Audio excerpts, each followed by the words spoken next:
மக்கள் இந்தியன் தாத்தா வந்து ஒரு பாக்கியம் கிடைத்தது அப்படின்னு சொன்னா நம்புவீங்களா அப்படின்னு கேட்டா கண்டிப்பா நீங்க நம்பிதான் ஆகணும். அப்படிதான் வந்து அந்த சினாரியோ வந்து இருந்துச்சு. என்ன அப்படின்னா அன்னூர்ல வந்து விவசாயிகள் போராட்டம் பண்ணினாங்க சார் பதிவாளர் பாலமுருகனுக்கு எதிராக. என்ன ரீசன்னா பாலமுருகன் வந்து பத்திரம் வந்து பதிவு செய்யலை 3 நாளாக விவசாயிகளோட பத்திரப்பதிவை. ஸோ அவங்க 32 கிலோமீட்டர் வந்து நடந்து வந்து அந்த இடத்த ரீச் பண்ணி தாத்தா, அதாவது ஐயா தான், அதாவது உங்களுக்காக நம்ம இந்தியன் தாத்தா என்ன செய்வாரோ அதை வந்து இவர் செய்திருக்கிறார். ஸோ பார்த்து மெர்சல் ஆகிட்டேன். ஸோ அதை யார்கிட்ட ஷேர் பண்ண, உங்கள்ட்ட தானே ஷேர் பண்ணி ஆகணும். ஸோ இந்த மாதிரி நல்ல விஷயங்களை சொல்றது எதுவும் தவறு இல்லைன்னு எனக்கு தோணுச்சு. ஸோ வாங்க கண்டென்ட் குள்ள போகலாம். Welcome back to the Louis சேட்டைகள். கண்டென்ட் வந்து ஒரு ஷார்ட் நோட்ஸாக உங்களுக்கு நான் சொல்லணும்னு ஆசைப்படுறேன். சொன்னதுக்கப்புறம் இதை பார்த்தீங்கன்னா கொஞ்சம் உங்களுக்கு ப்ரீஃபாக ஈஸியாக இருக்கும்னு நான் நினைக்கிறேன்.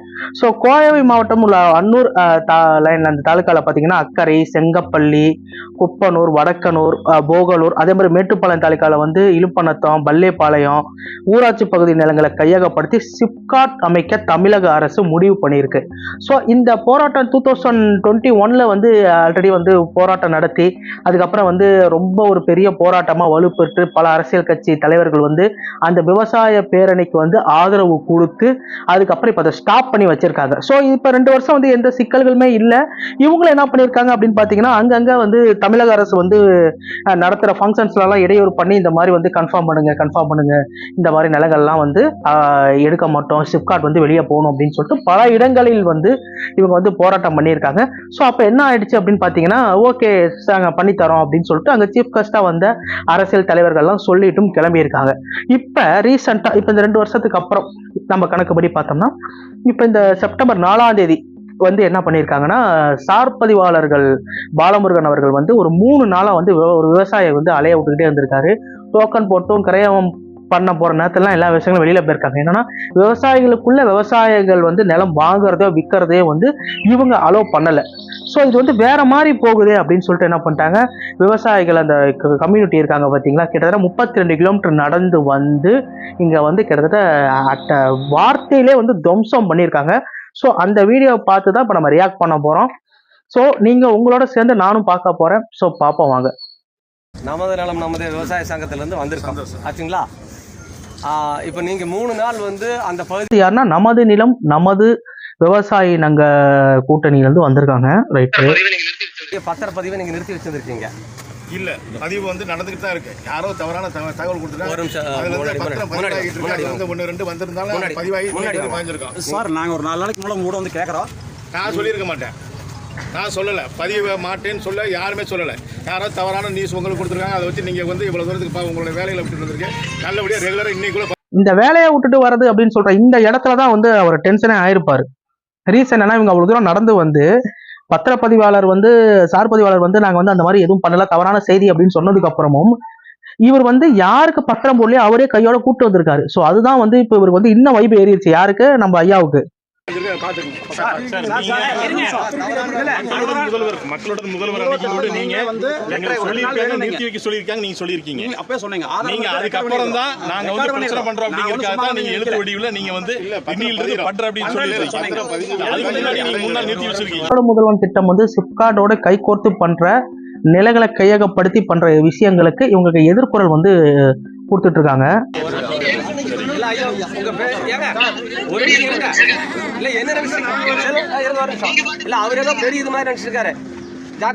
என்ன ஆச்சுன்னா அவர் பேசிக்கிட்டே இருக்கிறப்ப சார் பதிவாளர்களுக்கு மக்கள் முற்றுகையிற நியூஸ் வந்து அங்கேயே வந்துருச்சு. ஸோ வந்ததுக்கு அப்புறம் இவர் வந்து கொஞ்சம் பதற்றம் ஆயிட்டாரு. வந்ததுக்கு அப்புறம் வந்து அந்த மாதிரிலாம் ஒரு தகவல் இல்லப்பா அப்படின்னு சொல்லிட்டு ஒரு நடக்க ஆரம்பிச்சோன்னே நடந்து வந்த இவங்களுக்கு ரொம்ப டென்ஷன் ஆயிடுச்சு. ஸோ அப்ப நான் பேசிக்கிட்டே இருக்கேன், நீங்க பாட்டுல போயிட்டே இருக்கீங்க அப்படின்னு சொல்லிட்டு ஐயா வந்து ஒரு புடி பிடிச்சிருக்காப்ல.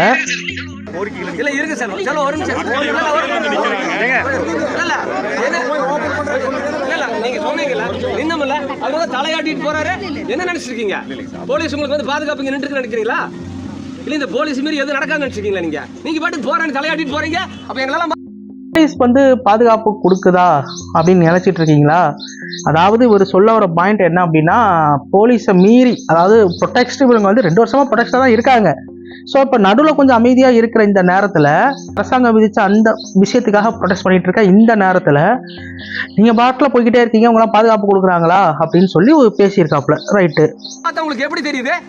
எப்படி தெரியுது? மாத்தி மாத்தி பேசிட்டு இருக்கீங்க. அவரோட பாயிண்ட் ஆஃப் வியூ என்ன, ஐயாவோட பாயிண்ட் ஆஃப் வியூ அப்படின்னு பார்த்தீங்கன்னா, இப்போ இந்த கவர்மெண்ட் போஸ்ட்ல இருக்கிறவங்க வந்து பார்த்தீங்கன்னா, இந்த மக்கள் யாராவது மனு கொடுக்க வந்தாங்க அப்படின்னா சல்லுன்னு கார்ல ஏறி போயிடுவாங்கல்ல, பார்த்துக்கலாம் போய்க்கலாம், அது மாதிரி வந்து ட்ரீட் பண்றதா இவர் ஃபீல் பண்ணிட்டாரு. இவர் வந்து மனு கொடுக்க வரல சாமி, இவரோட உரிமை போயிடுச்சு அப்படின்னு சொல்லிட்டு இவர் பொதுமக்கள்லாம் கூட்டிட்டு வந்து ஒரு ஸ்ட்ரைக் ப்ரொடெக்ட் அடிச்சுக்கிட்டு இருக்காரு.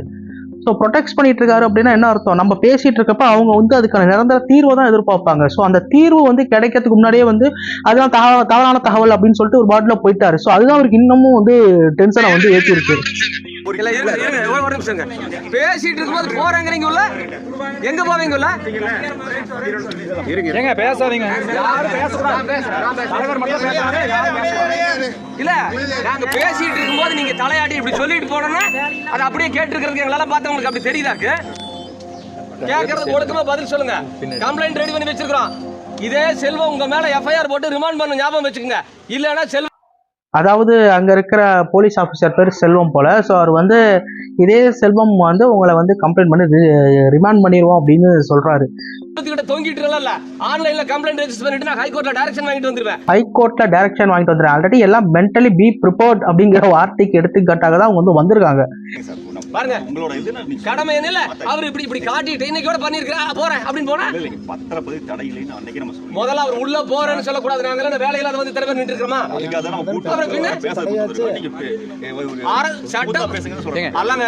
அவர் ஸ்மூத்தா பேசியிருந்தா நாங்களும் ஸ்மூத்தா தான் பேசுவோம். திரும்ப அதே தான் அவர் வந்து சொல்லிவிட்டு உள்ள போறேன், டியூட்டி பார்க்க போறேங்கிறது தான் வந்து உங்களுக்கு ரொம்ப இரிட்டேட் ஆயிடுச்சு. ஏன்னா இத்தனை பேர் வந்து குமிஞ்சிருக்காங்க. ஸோ ஆக்சுவலா அவர் எதிர்பார்த்திருக்க மாட்டார்னு நினைக்கிறேன். சம்திங் ஒரு 3 நாள் இப்படி பண்ணிட்டோம் அப்படின்னா விவசாயிகள் தானே செய்யணும் அப்படின்னு ஒரு மேபி இருந்திருக்கலாம். ஸோ அதுதான் உங்களுக்கு வந்து இப்போ நீங்க ஒரு பெரிய கூட்டத்தை சேர்த்துட்டு இவர் வந்து ஒரு ஒரு இது மாஸ் காமிச்சிருக்காரு. என்ன சொல்லிருக்கணும், கொஞ்சம் நீ தள்ளி நில்லுங்க. நீங்க நடுவுல நிக்கிறத பார்த்தா ஏதோ நான் அவர் அடிச்சு போடுற மாதிரியும் நீங்க இப்படி குறுக்க நின்னு இல்ல ஒரு அவர் முகத்தை பாத்துங்க. உங்க பேரு சொல்லுங்க. செல்வ பாலமுருகன். செல்வ பாலமுருகன் ஒன்னு தெரிஞ்சுக்கங்க. நீங்க இந்திய அரசியலமைப்பு சட்டம் ஒரு விஷயம் வந்துட்டாரு, தள்ளி நில்லுங்க, தள்ளுங்க, நான் பேசிக்கிறேன். நாங்க நம்ம அட்டாக் பண்ற மோட்ல இருக்க மாதிரி நீங்க டிஃபென்ஸ் பண்ற மாதிரில இருக்கு அப்படிங்கிற மாதிரி நடுவில் ஒரு சின்ன ஒரு மொமெண்ட். முகத்தை ஸ்ட்ரைட் பார்த்து பேசணும்னு சொல்லியிருக்காங்க. அப்படி அரசு பணியாளராக நியமிக்கப்பட்ட ஒரு அரசு பணியாளர், உங்களுக்கான ஊதியத்தை அரசு எங்களுடைய வரிப்பணத்திலிருந்து வழங்குகிறது. சட்டப்படியான ஆட்சி நடக்குது. உங்களுடைய வேலை ஒவ்வொன்றும் சட்டப்படியா இருக்கும். உங்க வேலை மட்டும் இல்லை, இவங்க வேலை உட்பட சட்டப்படி பண்ணலன்னா என்ன ஆகுங்கிறது இவங்களுக்கு தெரியும். இப்பதான் உன்னை நாங்க பயிற்சி கொடுத்துருக்கோம். புரியுதா? நீங்க இதுதான் இந்த வார்த்தைக்கு தான் வந்து ஹைலைட்டே. ஒரு இந்திய அரசாங்க பணியாளர் மக்களுக்கு தான் சேவை செய்யணும். ஸோ சட்டப்படி மக்களோட வரி பணத்தில் தான் உங்களுக்கு சம்பளமாக போகுது. அப்படி இருக்கும் பொழுது மக்களுக்கான விஷயத்தை செய்யலைன்னா எதுக்கு அந்த சீட்டில் உட்காடுறீங்க அப்படின்னு சொல்லிட்டு ஒரு ஐயா வந்து கேட்டிருக்காப்புல. பயிற்சி வேற கொடுத்திருக்காராம். அதாவது நான் இல்ல ஒரு வேலை அப்படின்னாலும் கூட நீங்க இவ்வாறு வந்து பேசி உங்க உரிமைகளை மீட்க வேண்டும் அப்படின்னு சொல்லிட்டு ஐயா சொல்றாப்புல. புரியுதா? நீங்க இந்த டாக்குமெண்ட் ரைட்ஸ் கிட்ட பேசுற மாதிரி எல்லாம் பேசுறீங்கன்னா வேற விதமா போகும். அதை நீங்க ஞாபகம் வச்சுக்கங்க. இப்போ போலீஸ் வந்திருக்கிறது வந்து மாவட்ட நிர்வாகத்துக்காக. இன்னும் இவங்க கிட்ட அதாவது நீங்க ஒன்றும் கடவுள் கிடையாது, நீங்க ஒன்றும் அரசர் கிடையாது, எப்பயாதான் காட்சி அளிக்கிறீங்கிறத மைனூட்டா சொல்றாருன்னு நினைக்கிறேன். ஸோ நாங்க வந்து அடிமையில நாங்க கேட்கறது எங்களோட உரிமையை. நீங்க வந்து நாங்க நம்ம பிச்சை எடுக்கிற மாதிரியோ இதை சம்திங் ஏதோ பண்ற மாதிரியோ பண்ணா என்ன அர்த்தம் அப்படின்னு சொல்லி கேட்கறாப்புல. கேள்வி கேட்டா இவங்க பதில் சொல்ல வேண்டி இருக்குது. நான் பரவாயில்ல நுட்டி வச்சிருக்கிறேன். புரியுதா? நீங்க வந்து இப்படி ஆட்டிட்டு உள்ள போய் உட்காந்துட்டு நீங்க மாமல் வாழ்க்கையை தொடர்ந்துக்கலாம் நினைக்க வேண்டாம். எல்லாம் வச்சிருக்கிறோம். உங்களை டிராப் பண்றதுக்கு எங்கிட்ட 10 வழி இருக்குது. அதை ஞாபகம் வச்சுக்கோங்க. நாங்க தான் ரெஜிஸ்டர் ஆபீஸ் வரணும். உங்களை டிராப் பண்றதுக்கு இந்த வாரத்தில் பண்ணி போடுவேன், வேற விவகாரத்துல. அது எங்களுக்கு தேவை. அதாவது ரொம்ப நாளா பொறுத்து பார்த்துருக்காங்கன்னு நினைக்கிறேன். அதாவது உங்களை வந்து டிராப் பண்றதுக்கு என்ன, உங்களை டிஸ்மிஸ் பண்றதுக்கு எங்களுக்கு 10 வழிகள் இருக்கிறது, ஆதாரத்தோட நாங்க வச்சிருக்கோம் அப்படிங்கிறாங்க. ஸோ அப்படி இருக்கும் பொழுது நீங்க அந்த விஷயத்த கூட நாங்க மறந்துடுறோம், இதுக்கான வேலையை நீங்க செஞ்சிருக்கலாம்ல, ஏன் அதை செய்யல அப்படின்னு சொல்லிட்டு இவர் கேட்கிறாரு. இல்ல ஒழுக்கமா அதுக்கு பதில் சொல்லி சரியா பண்ணிட்டு போனீங்கன்னா பிரச்சனை முடியும். அதை ஞாபகம் வச்சுங்க. எதுக்காக நீங்க வந்து ரெஜிஸ்டர் பண்ண மாட்டேன்னு சொன்னீங்க?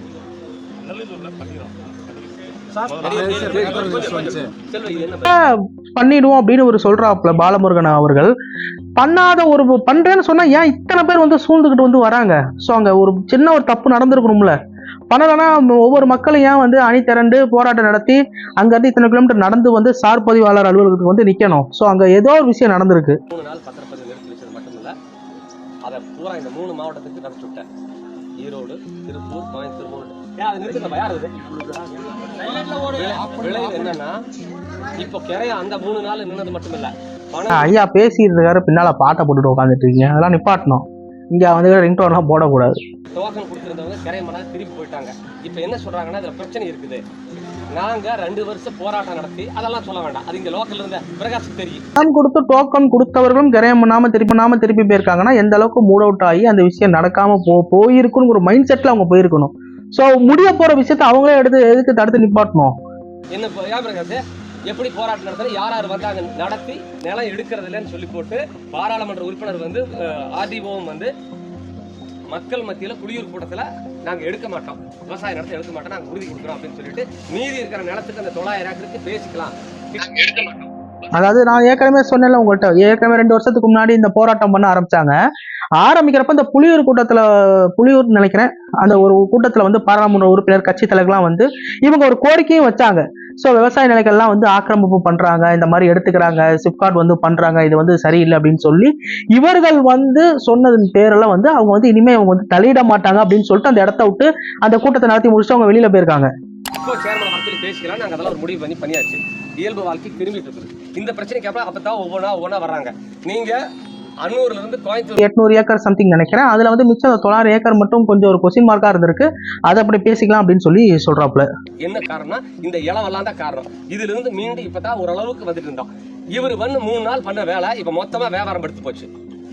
இதுல இருந்து மீண்டும் எந்திரிச்சு நீ ஒருத்த வந்து பூமி வாங்க வருவானா இல்லையான்னு தெரியாது. சும்மா அப்படி சொல்லிட்டு நான் பண்ணிட்டு அப்படி போறதுக்கு வந்து நாங்கெல்லாம் உனக்கு காதுல பூ வச்சிருக்கல, கடுப்புல இருக்கோம். என்ன ரீசன்னா இவங்க வந்து விவசாயிகள் நிலம் கொடுத்துக்கிறப்ப கொஞ்சம் அப்படி இப்படின்னு கொடுத்துக்கிறாங்கன்னு வச்சுக்கோங்களேன். அது வந்து இப்ப சிப்காட் எல்லாத்தையும் அபகரிச்சிருச்சு அப்படின்னா அது வந்து சிக்கல். ஸோ அது தலைவலி தானே. ஸோ இவங்களும் வந்து ரிஜிஸ்டர் பண்ணாம சிப்காட் எல்லாத்தையும் எடுத்துக்கிட்டா ஒரு விவசாய நிலம் நம்மளை விட்டு ஒரு சும்மா இல்லை, ஒரு 2-4 அடி போனாலே நம்ம வீட்டுல இருந்து ஒரு 4 அடி ஒருத்தவங்க பக்கத்துக்கு வீட்டுக்காரங்க காம்பவுண்ட் எடுத்துக்கிட்டாலே நமக்கு அவ்வளவு தலைவலியா இருக்கும்.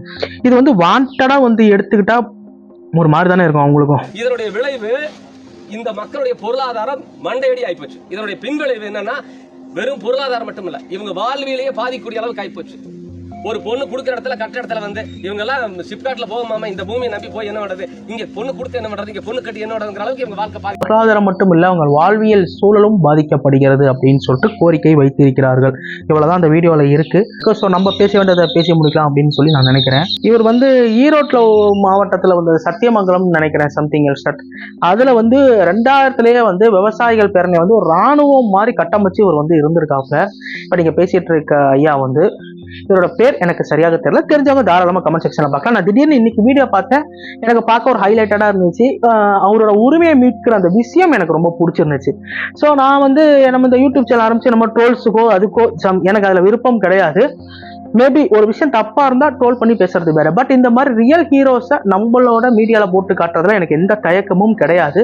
ஸோ அவர் பேசின விதம் இருக்கட்டும், அவர் வந்து என்ன சொல்லியிருக்காரு அப்படின்னா, நாங்க போராட்டத்துக்கு இத்தனை பேர் அணி திறந்து வந்திருக்கோம், அவர் என்னன்னா அசால்ட்டா வந்து வந்துட்டும் போய்கிட்டு இருக்காரு, எங்களை ஒரு ரெஸ்பெக்ட் பண்ணல, எங்களோட வரி பணத்துல வாழ்ந்துக்கிட்டு எங்களுக்கான விஷயத்த செய்யாம இவர் பாட்டுல போய்கிட்டு இருக்காரு, அப்புறம் நாங்கெல்லாம் என்ன நினைச்சுக்கிட்டு இருக்கீங்க அப்படின்னு சொல்லிட்டு நீங்க எந்த போலீஸை வந்து சார் பதிவாளர் வந்து அலுவலர் வந்து பாலாவா அவர் வந்து பாதுகாப்புக்கு வச்சாரோ அவர்கிட்டே வந்து நாங்க வந்து கேஸ் கொடுப்போம் உங்க மேல, இவங்க வந்து நீங்க வந்து கம்ப்ளைண்ட் பண்ணணும் அப்படின்னு சொல்லிட்டு ஹைகோர்ட்ல வந்து நாங்க ரெஜிஸ்டர் பண்ணிட்டோம் அப்படி இப்படின்னு சொல்லி இவர் வந்து பேசியிருக்காரு. பார்க்க வந்து எப்படி இருந்துச்சுன்னா ஒரு உரிமையை மீட்கும் ஒரு போராளியாக நான் பார்த்தேன்.